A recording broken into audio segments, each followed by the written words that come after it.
Amoroso Padre Celestial, estamos aquí delante de tu presencia nuevamente.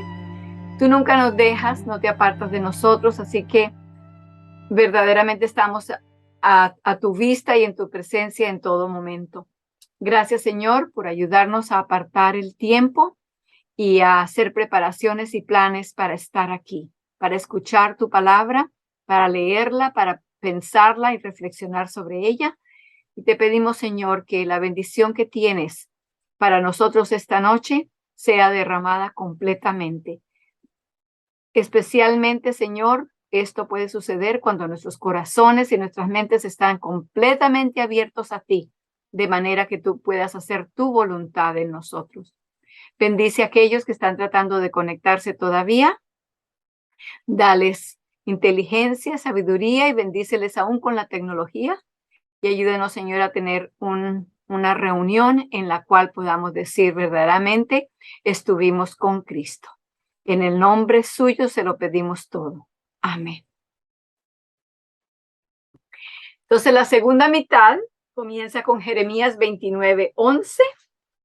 Las palabras de Dios hacia nosotros y dice, porque yo sé los pensamientos que tengo acerca de ti, dice Jehová, pensamientos de paz y no de mal, para daros el fin esperado.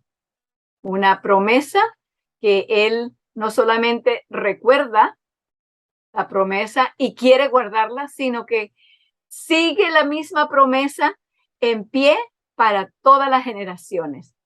Él sigue pensando en nosotros y sus pensamientos son siempre de paz y no de mal. Y sus pensamientos son de llevarnos hasta el final, hasta el propósito para el cual Él nos creó. El siguiente es de Gálatas 5:6 y habla de la circuncisión y de la fe. Y dice, porque en Jesucristo ni la circuncisión vale algo, ni la incircuncisión, sino la fe que obra por el amor. Este es uno de los versículos que pone como en una cápsula, en un solo lugar allí, la relación entre las obras y la fe. La verdadera relación, la relación de acuerdo con la Biblia. Porque en Jesucristo ni la circuncisión, y podemos poner allí alguna otra cosa. Hoy día no hablamos de la circuncisión como un asunto espiritual, pero podemos decir, por ejemplo, porque en Jesucristo ni el bautismo, ni la guarda del sábado, ¿verdad? Cosas que son importantes y que Cristo las hizo y que nos dio el ejemplo, pero esas cosas no nos ameritan nada delante de Dios.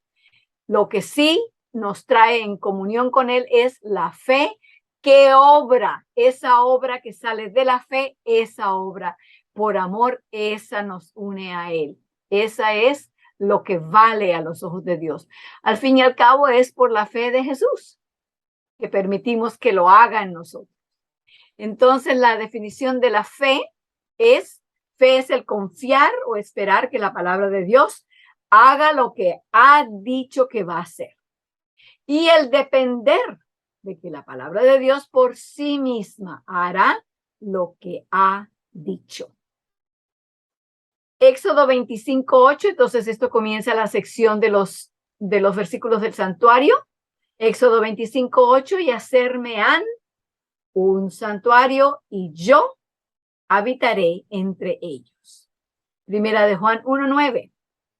Si confesamos nuestros pecados, Él es fiel y justo para perdonar nuestros pecados, pero no se queda allí, y limpiarnos de toda maldad. Debemos tener eso en cuenta para no recibir solamente el perdón y salir corriendo, sino permitirle que no solamente nos perdone, sino que nos limpie de toda maldad, que este sea nuestro blanco, que es el mismo objetivo que Él tiene con nosotros. El siguiente, también de los del santuario, Salmo 68:24. ¿Vieron tus caminos? Oh Dios, los caminos de mi Dios, de mi Rey en el santuario. Los caminos de Dios, los caminos de salvación, los caminos de redención, están todos allí bien demarcados en el santuario. El que le sigue es Salmo 85:10. La misericordia y la verdad se encontraron. La justicia y la paz se besaron. En el Calvario y en el carácter de Dios, estas cosas se encuentran así, completamente balanceadas y fueron muy demostradas en la forma más sublime en el Calvario. Fue una demostración no solamente para los que estaban allí ese día, ni solamente para los humanos que nos enteramos de esto. Fue una demostración para el universo entero. Salmo 103:12. Cuanto está lejos el oriente del occidente, hizo alejar de nosotros nuestras rebeliones. Como decía en 1 de Juan 1:9, ¿verdad? Quiere limpiarnos de toda maldad. No solamente limpiarnos, sino apartar eso que nos quita, esa basura, esa suciedad, tan lejos como está el oriente del occidente. Ese es su anhelo para nosotros. Gálatas 2:20.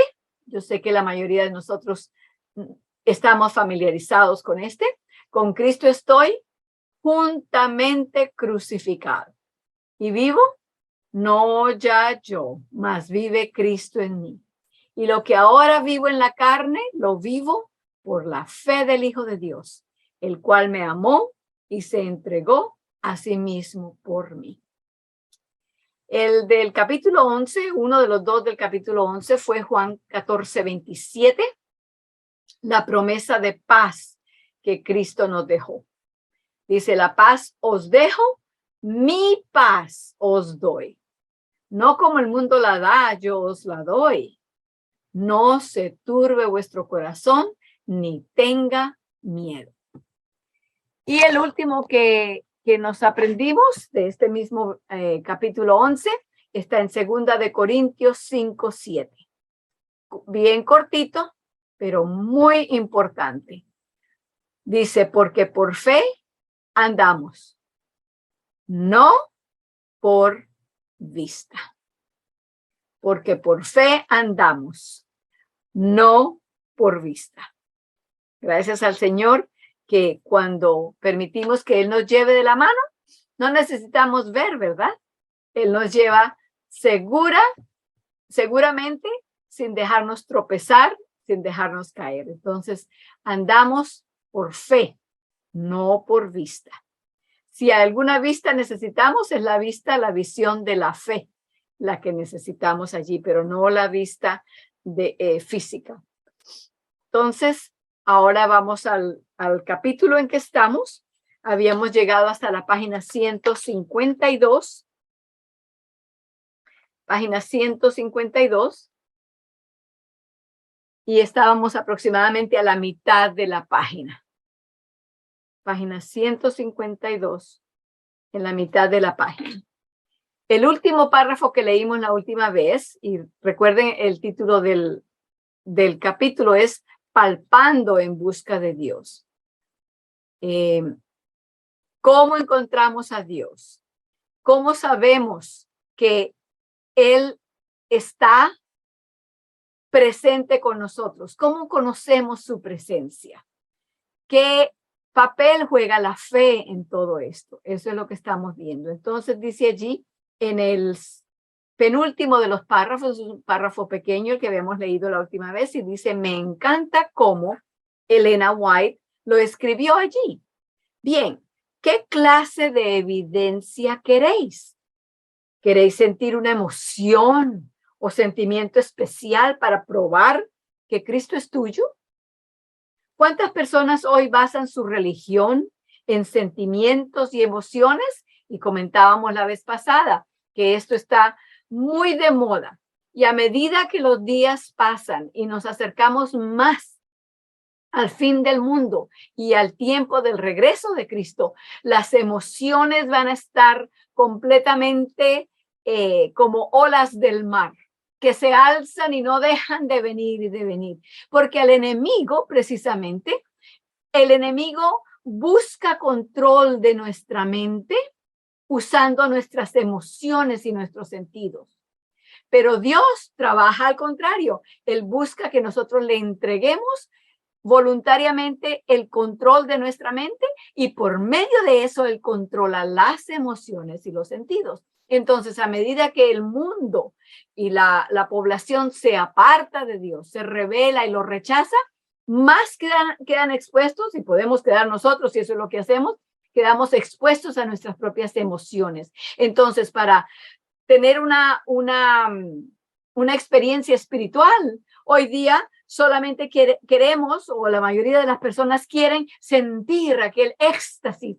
Ay, hoy sí tuvimos un culto bien favorito, un culto que nos llegó al punto donde necesitábamos.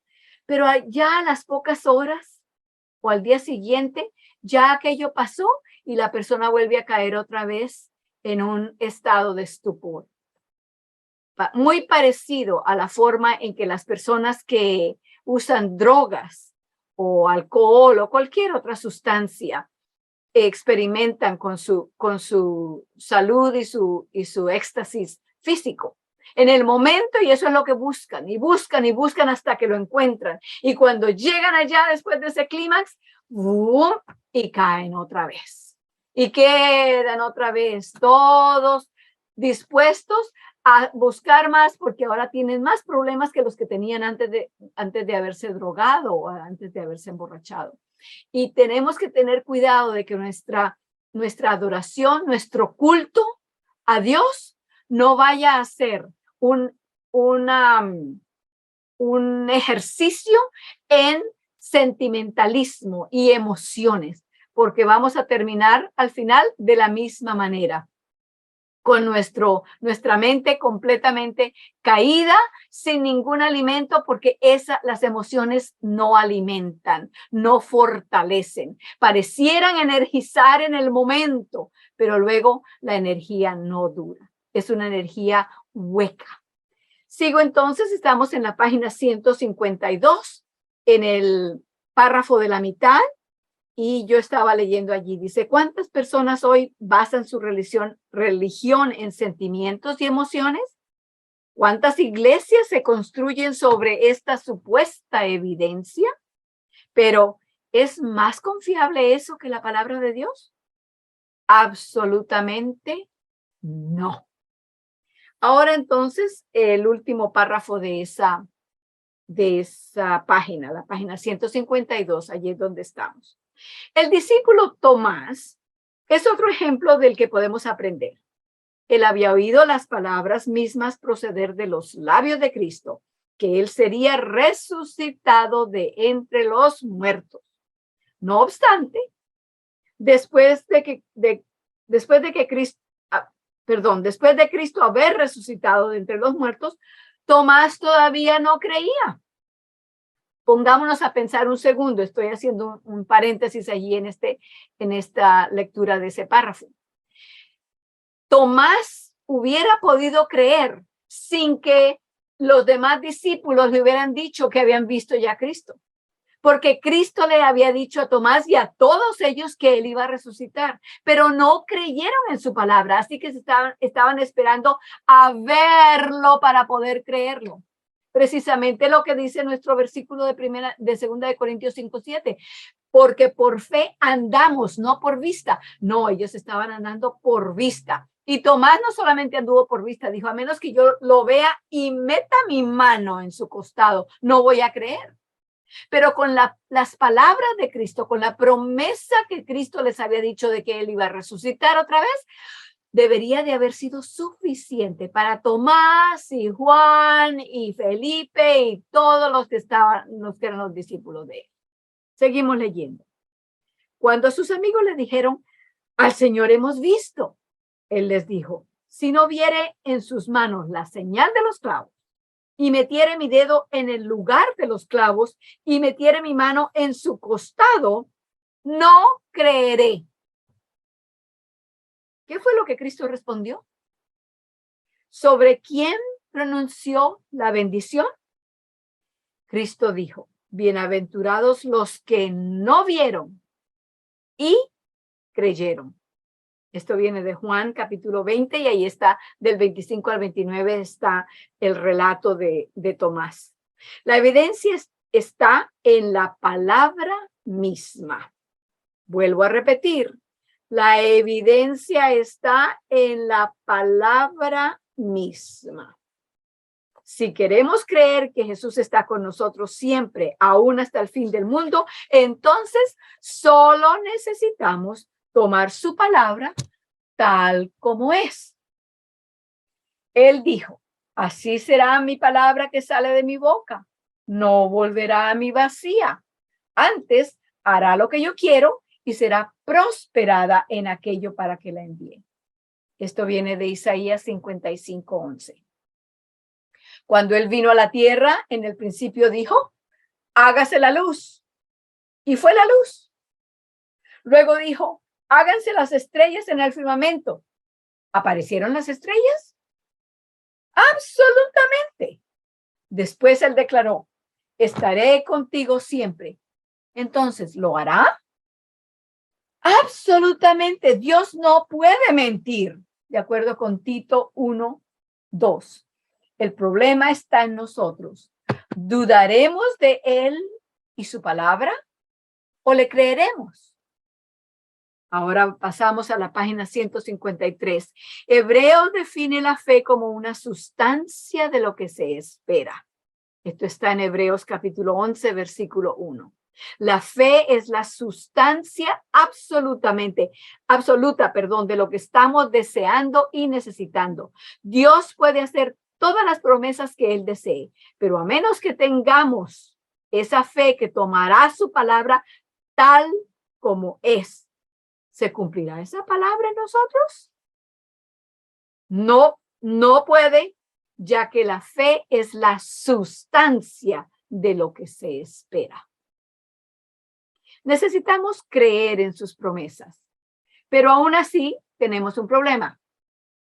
El problema es que a menudo pensamos que si comemos una cierta dieta o nos vestimos de cierta manera o nos mantenemos alejados de ciertos lugares, podemos tener la seguridad de su compañía. Creemos que todas nuestras obras maravillosas garantizan que Él estará con nosotros. ¿Te relacionas con esta manera de pensar? Y luego, ¿qué pasa cuando fallamos? De repente se nos acaba la paz. Ay, ay, ay, ay de mí. Fallé. Y ahora Dios se ha apartado de mí porque he sido desobediente. Soy tan impío que el Señor no puede morar más conmigo. Pero es que eras más santo antes. No, no lo eras. Como seres humanos somos tan propensos a basar nuestra creencia de que Dios está con nosotros y que Dios está de parte de nosotros por nuestras obras. Por lo tanto, cuando las cosas no van tan bien como esperábamos, estamos listos a abandonarlo todo y a decir, olvídalo, él se fue, pobre de mí. Pero ¿quiénes son los que se han apartado? Abramos nuestras Biblias en Isaías 53, versículo 6. Isaías 53, versículo 6. En el Antiguo Testamento, después de Salmos, si llegan a Jeremías, ya se pasaron. Así que Isaías 53, versículo 6. Y dice así, todos nosotros nos descarriamos como ovejas. Cada cual se apartó por su camino, mas Jehová cargó en él, o sea, se los cargó a Cristo, el pecado de todos nosotros. Precisamente vemos allí que el que se aparta no es Dios. Los que nos apartamos somos nosotros. Entonces, por la culpabilidad que tenemos, reconociendo lo que hicimos, en vez de confesar nuestro pecado y decirle, Señor, fue incorrecto lo que hice, perdóname. Ayúdame, Señor, para que no tenga yo ese deseo de hacer eso, que más bien te permita a ti que tú hagas tu voluntad. entonces todo está bien. Pero, ¿qué hacemos? Cargamos con el peso de la culpabilidad y empezamos a pobretearnos a nosotros mismos. Ay, el Señor nos dejó. ¿Cómo puede estar conmigo si yo hice esto y esto y esto y esto? Pero recordemos, uno de los nombres que se le dio a Cristo cuando vino la primera vez como una criatura fue el nombre de Emanuel. ¿Y qué es lo que quiere decir Emanuel? Dios con nosotros. Dios con nosotros. Cristo no vino a estar con nosotros porque nosotros nos estábamos portando bien, porque teníamos una vida de obras y de acciones perfectas y correctas. No, Él quería estar con nosotros porque precisamente por nuestra pecaminosidad mucho más lo necesitamos. Y Él no se va a parar en una esquina de algún lugar a decir, ¿me necesitas? Entonces tienes que venir aquí donde yo estoy. No, ese no es Dios. Así que cuando sintamos ese desbalance y pensemos que Dios no está con nosotros porque hicimos esto o comimos lo otro, lo que sea, simplemente digamos, Señor, reconozco que lo que hice no estaba bien, pero gracias que tú no me abandonas, que tú sigues alcanzándome donde quiera que esté. Sigamos entonces, donde estábamos en la página 153, en el cuarto párrafo. ¿Sabe lo que la Biblia declara que somos? Torpes, insensatos. En ese mismo capítulo de Isaías 53, en el versículo 8. Nuestra creencia en que la presencia de Dios está con nosotros no puede estar basada en nuestras obras. De ninguna manera. Un hombre justo, de acuerdo con Proverbios 24:16, cae 7 veces. Entonces significa que cuando cae de una de esas veces, ¿hasta ahí termina todo? Okay, ¿Dios lo ha abandonado? No. ¿Quién lo ayuda a levantarse? ¿Quién le extiende de su mano para sacarlo del pozo? Es Jesús. Jesús dice, yo estoy contigo todos los días hasta el fin del mundo. Sí, pero no conmigo porque yo soy malvado, seguimos pensando. Y aquí entra la autocompasión. ¿Sabe qué es la autocompasión? La autocompasión es autoidolatría. Y eso es lo que nos hace pensar que somos demasiado malvados para que Dios se nos acerque. Un Dios tan puro como ese solamente se puede acercar a una persona pura. Ay, sí, empezamos a creerle al enemigo la mentira que le dijo a Eva. Seréis como dioses, sabiendo el bien y el mal. No, nosotros no somos dioses. Y mientras vivamos con ese reconocimiento de que necesitamos a Dios y que Dios no se aparta de nosotros, está con nosotros a pesar de lo que somos, entonces vamos siempre a sentirnos que nuestras acciones son las que determinan si Dios está o no está conmigo. Seguimos leyendo. ¿Sabía usted que aquellos que han contristado al Espíritu de Dios y lo han alejado de sí mismos para deshacerse de él, no se sienten mal? Aquí está algo que verdaderamente nos ayuda a pensar, porque hemos escuchado que el Espíritu de Dios se aparta cuando lo contristamos y entonces no tenemos ya esa ayuda, alguien que nos muestre el pecado, que nos dé el sentido de responsabilidad en cuanto a confesar a Dios nuestro pecado y a permitir que Él nos perdone, etcétera. Entonces, hemos llegado al punto en que vivimos con esa zozobra, esa ansiedad. Ay, tal vez el Espíritu de Dios se alejó. Ay, ya me dejó el Espíritu de Dios. No, hermanos. Recuerden esto, aquellos que han contristado al Espíritu de Dios y lo han alejado de sí mismos para deshacerse de él, no se sienten mal. ¿Por qué? Porque la razón por la cual nosotros nos sentimos mal y nos molesta la conciencia es porque el Espíritu Santo nos está hablando. Si hemos perdido al Espíritu Santo, si lo hemos echado de nosotros, no vamos a sentir ningún deseo de tenerlo, ni nos vamos a dar cuenta que se fue. ¿Por qué? Porque no teníamos uso para él. Lo tiramos, lo sacamos. Sigo leyendo. ¿Habían pensado en eso? Su conciencia está chamuscada o cauterizada como un hierro ardiente. Por favor, abran sus Biblias en Primera de Timoteo, en el Nuevo Testamento, Primera de Timoteo 4. Primera de Timoteo 4, 1 y 2.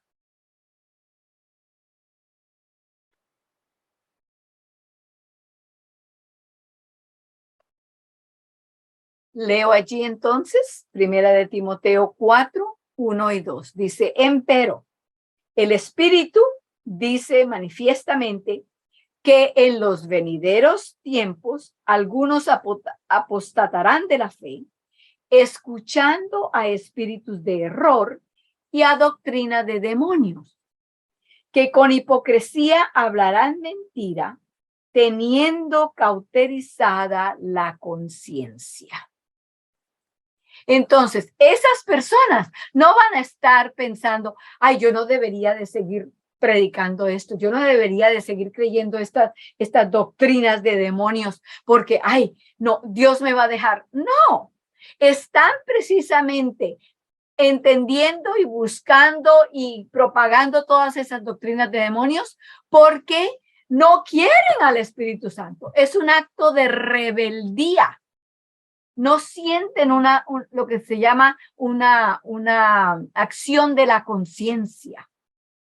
De hecho, en muchos de los crímenes que se ven hoy día, también se ve cómo la conciencia está cauterizada. Las personas no se sienten mal por el dolor de la persona o por las personas, la familia de la persona a la que hirieron o mataron o robaron. No, absolutamente no piensan en eso. ¿Por qué? Porque no dejan que el Espíritu Santo hable a sus mentes para que les haga sentir la diferencia entre lo malo y lo bueno, el error y la verdad. Seguimos entonces en el párrafo en que estábamos. Dios no está con ellos. Perdón, no se sienten nada mal porque Dios no está con ellos. De hecho, Dios no les importa para nada. Es posible que se preocupen por las circunstancias y las consecuencias, pero al igual que Faraón, dicen, ¿quién es el Señor para que yo obedezca su voz? El hecho mismo. Subrayen esto, por favor, porque tarde o temprano nuestra mente, nuestra conciencia nos molesta y el enemigo quiere batallar con nosotros en este campo. El hecho mismo de que sintamos una sensación de pecado y de que nos sintamos tan mal por fallarle a Dios es una prueba de que Él está con nosotros y no nos ha abandonado. Seguimos leyendo. No deberíamos permitir que Satanás nos desanime tan fácilmente con todas sus sugestiones. No necesitamos deprimirnos y no tenemos que sentirnos solos. ¿Qué razón habría? Bueno, la única razón por la cual lo haremos será porque no creemos o, curiosamente, porque nos estamos esforzando demasiado para creer. Aquí está entonces el otro lado de lo que estamos hablando aquí. Sí, así es. Nos esforzamos demasiado en creer. Estamos tan ansiosos. Ay, que el Señor no se vaya. Ay, que yo no voy a perder al Espíritu Santo. Hermanos, la vida espiritual, la vida cristiana es una vida de paz, una vida de descanso, no una vida de desasosiego y ansiedad. Recordemos las palabras que precisamente van con este capítulo. La paz os dejo, mi paz. ¿Cómo vivió Cristo? En ansiedad, con úlceras, con ataques al corazón, porque no, dormía en un bote que se estaba hundiendo por las olas y la tempestad. Y él dormido. Y los discípulos acusándolo. No te importa que perecemos. ¿Cómo puedes dormir ahí? porque la vida del que confía en Dios es una vida de paz. Venid a mí, todos los que estáis trabajados y cansados. Si ya están cansados de vivir una vida de desasosiego y ansiedad, vengan que yo tengo aquí la paz, el descanso. Hallaréis descanso para nuestras almas. ¿Podemos creer en la promesa? Solamente podemos creer en la promesa si creemos en el que hace la promesa. Seguimos allí entonces. Manuscrito publicado, volumen 8, 221 dice, y ahora estamos en la página 154 del capítulo. El ángel dijo, algunos se esfuerzan demasiado en creer. La fe es muy simple. Mira por encima de ello. La fe es muy simple. Sin embargo, muy a menudo perdemos de vista el punto y miramos hacia otra dirección. Entonces, ¿cuán simple es la fe? Tan simple que Dios no puede mentir. Cualquier cosa que Él diga tiene que ser verdad. ¿Está el Señor entre nosotros o no? Bueno, la respuesta es de acuerdo con tu fe. Hablando de Jesús, de la fe, en el libro En Lugares Celestiales, página 106, se nos dice. Podemos leer juntos si tienen allí el capítulo impreso. La fe no es la base de nuestra salvación, pero es la gran bendición. El ojo que ve, el oído que oye, los pies que corren, la mano que aferra. Es el medio, no el fin, no el objetivo. La fe no nos salva. Lo que nos salvó fue la vida de Cristo, la vida y la muerte de Cristo, ¿verdad? Así que la fe en eso, así que es el medio, es el instrumento usado para agarrarnos o sostenernos, el que nos agarra es Él, pero para apoderarnos de eso es la fe. Pero la fe no nos salva. Lo que nos salva es Cristo. Entonces entendemos como la fe es un instrumento, ¿verdad? Es un medio. En el libro Alza tus ojos, página 70, encontramos una expansión de la declaración anterior y nos dice, es pues la fe la certeza de lo que se espera, la convicción de lo que no se ve. Hebreos 11:1. ¿No hemos probado esto en lo pasado al avanzar por fe para alcanzar las cosas que ahora vemos? Quiero aclarar allí. Está hablando de que podemos ahora ver dónde estamos y darnos cuenta que el Señor nos trajo aquí en las cosas que podemos ver que estamos viviendo, pero esas eran cosas que ayer no sabíamos, antier no teníamos, antier y ayer y el otro tiempo estábamos andando por fe. Ahora las vemos, pero no las veíamos antes. Piensa en esas palabras, llévalas contigo a casa. ¿Alguna vez ha contestado Dios tus oraciones? Él te ha contestado porque has orado en fe. Ha respondido a tu fe. Puedes mirar al pasado, a las respuestas a tus oraciones y ver que la fe en verdad ha producido resultados. Y si Dios cumplió sus promesas antes, entonces hoy en día también lo hará. Sigue allí entonces ahora la cita de Alza tus ojos, página 70, continúa allí. La fe no consiste solamente en mirar hacia adelante a las cosas que no se ven. Se confirma contemplando la experiencia pasada, los resultados tangibles, la verificación de la palabra de Dios. Rogad, Señor, aumenta mi fe. La fe aviva los sentidos y los hace trabajar diligentemente para producir resultados. La fe eleva y ennoblece las facultades del alma, capacitándolas para aferrarse de lo invisible. Quisiera también agregar algo en cuanto a lo que se dijo ahí en esa cita. Dice, rogad, Señor, aumenta mi fe. Y esa fue una de las peticiones que los discípulos dijeron varias veces y le hicieron a Jesús: aumenta nuestra fe. Quisiera que fuéramos a Romanos 10:17, porque tarde o temprano y una y otra vez vamos a tener la misma petición que los discípulos le hicieron al Señor. Aumenta nuestra fe. Romanos 10:17. Allí está vamos a decir que es el fertilizante para que la fe crezca, para que aumente. Romanos 10, versículo 17. Dice: luego la fe es por el oír, y el oír por la palabra de Dios.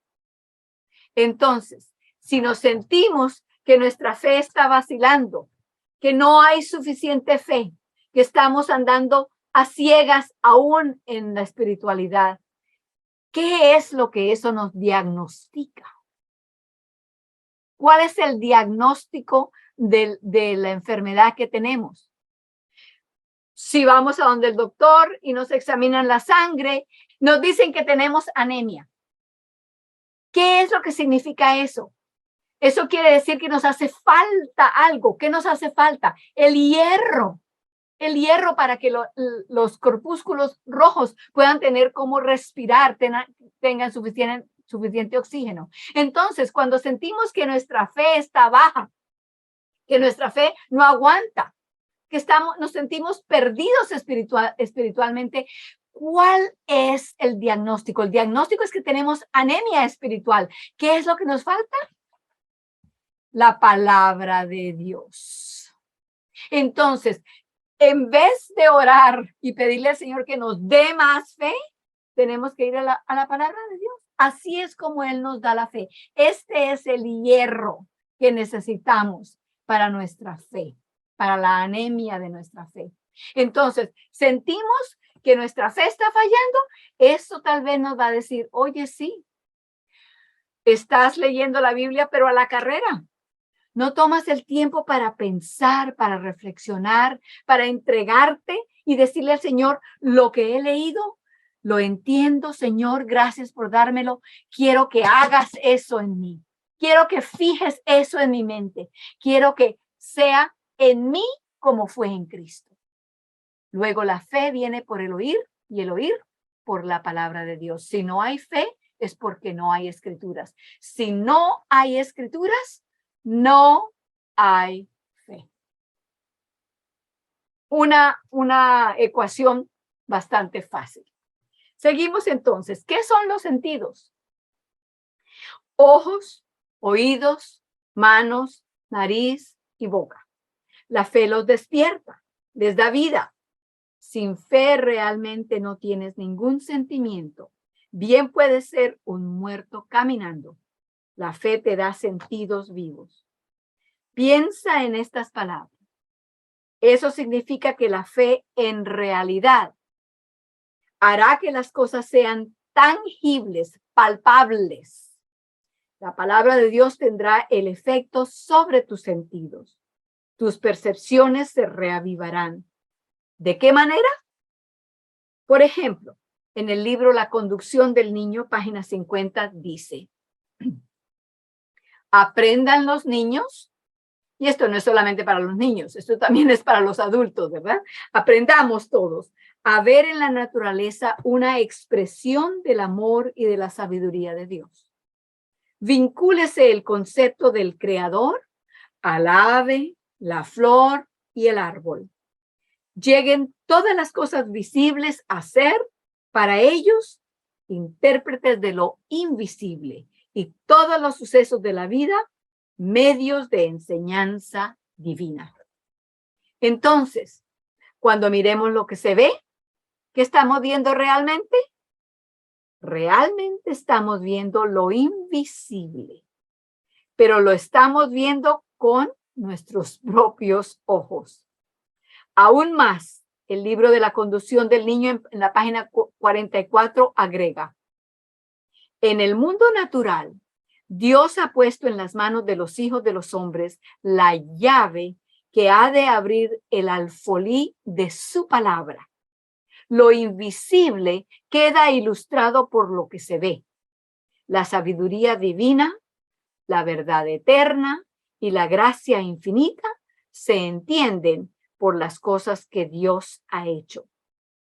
Si te preguntas por qué tardas tanto en captar algunas de las enseñanzas de Dios, es porque no has mirado el mundo que te rodea. Las cosas que vemos visualmente con nuestros ojos nos interpretarán y nos enseñarán lo que no se ve. Hasta allí vamos a llegar ahora. Creo que la próxima vez terminaremos este capítulo. Estarán recibiendo el próximo ya pronto. Por ahora los invito para que nos arrodillemos para hablar con nuestro Creador.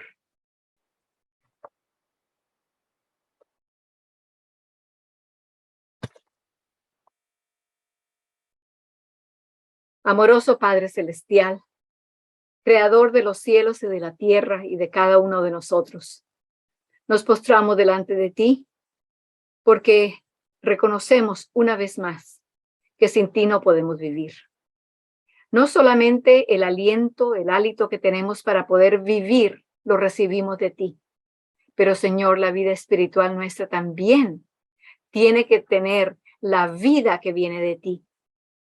Ayúdanos, Señor, para que la palabra, el pan de vida que tú has dejado para nosotros, no se acumule en un lugar, en algún rincón, con un poco de polvo encima, con otras cosas también amontonadas sobre ella, sino que ocupe el primer lugar en nuestras mentes, en nuestros horarios, en nuestros propósitos, en todo lo que hacemos y decimos y vivimos. Gracias, Señor, por abrir nuevamente nuestros ojos esta noche a la verdad de que de la única manera que la fe se aumenta, que la fe sea viva, es por medio de tu palabra. Te agradecemos, por lo tanto, Señor, no solamente por darnos tu palabra, sino por cuidar estas preciosas palabras, estas escrituras tuyas, estas notas y cartas de amor para nosotros, por cuidarlas durante tantos años, bajo tanto conflicto y acechanza del enemigo, de manera que las podamos tener hoy en nuestras manos, en nuestro propio lenguaje. Ayúdanos, Señor, a atesorarlas, no solamente como libro que vamos a tener muy bien cuidado. Señor, no, eso no es atesorarlas, sino que las permitamos que entren a nuestra mente y se posesionen de nuestro pensar. Te lo agradecemos en el nombre de Jesús. Amén.